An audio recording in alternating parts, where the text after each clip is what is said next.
అలా విభజిత ఆంధ్రప్రదేశ్ తర్వాత ప్రాంతీయ పార్టీలుగా ఉన్నటువంటి వైసీపీ, టీడీపీ రెండు 5 సార్లు ముఖ్యమంత్రులుగా చేశారు కదా. ఏంటి ఈ 10 సంవత్సరాల ప్రాంతీయ పార్టీ అధికారంలో ఈ ఆంధ్ర రాష్ట్రం ఎలా అభివృద్ధి చెందిందంటే ఏం చెప్తారు? ఈ రోజున మనం చూస్తూ ఉన్నాం. గతంలో చంద్రబాబు నాయుడు ఉన్న టైంలో కూడా రాష్ట్రంలో అభివృద్ధి చెందింది లేదు. ఈ రోజున జగన్మోహన్ రెడ్డి అధికారంకి వచ్చి 5 ఏళ్ళు అయింది. నేను విన్నాను అన్నాడు. ఆయన ఉన్నాడో ఎక్కడున్నాడో తెలియదు, ఏం విన్నాడో తెలియదు. ఇప్పుడేమో సిద్ధం అంటున్నారు, దేనికి సిద్ధమో తెలియదు. ఈ రోజున రాష్ట్ర ప్రజల భవిష్యత్తు అనేది, ఈ రాష్ట్రానికి ఒక రాజధాని అనేది లేదు. ఆంధ్రప్రదేశ్ ప్రజలు రాజధానిగా బయటికి వెళ్తే ఏం చెప్పుకోవాలో తెలియదు. అదేవిధంగా ఈ రోజున కేంద్ర ప్రభుత్వం ఎన్నో పథకాలు ఇస్తూ ఉంది.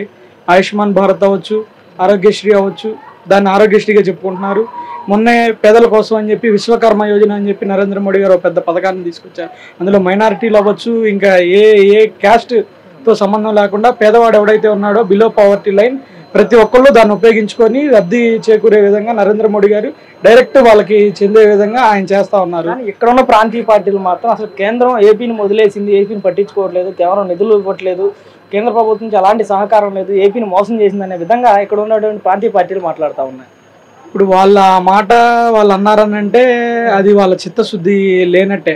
ఈ రోజున అదే కేంద్ర ప్రభుత్వం ఏదైతే జియోస్ పాస్ చేస్తుందో వాటికి ఆంధ్రప్రదేశ్ ప్రభుత్వం కూడా అక్కడికి వెళ్ళి మద్దతు తెలిపొస్తుంది. మరి ఏం లేకపోతే వీళ్ళు ఎందుకు మద్దతు తెలపాలా?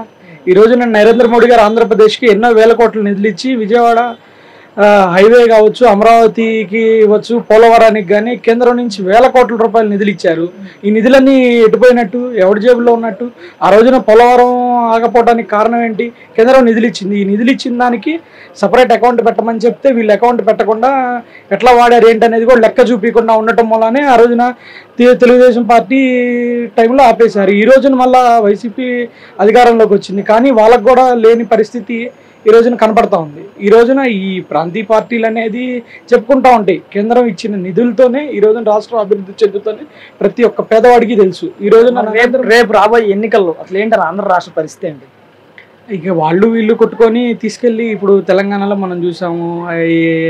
కాంగ్రెస్ అసలు భవిష్యత్తే లేని పార్టీని బీఆర్ఎస్ నేను విన్నాను, అసలు మేము ప్రజలకి బాగా చేసామని చెప్పి చేశారు. ఈ రోజున చూస్తే కాంగ్రెస్ అక్కడ అధికారంలోకి వచ్చింది. అదే కూడా ఆంధ్రప్రదేశ్ రాష్ట్రంలో కూడా వైసీపీ ప్రభుత్వం ఏం చేసింది ఏంటనేది ప్రజలందరూ గమనిస్తూ ఉన్నారు, వాళ్ళు చూస్తూ ఉన్నారు. రానున్న రోజుల్లో ఆంధ్రప్రదేశ్లో కూడా వైసీపీ విముక్త ప్రభుత్వాన్ని ఏర్పాటు చేయడానికి ప్రజలందరూ సిద్ధంగా ఉన్నారని మేము తెలియజేస్తాము.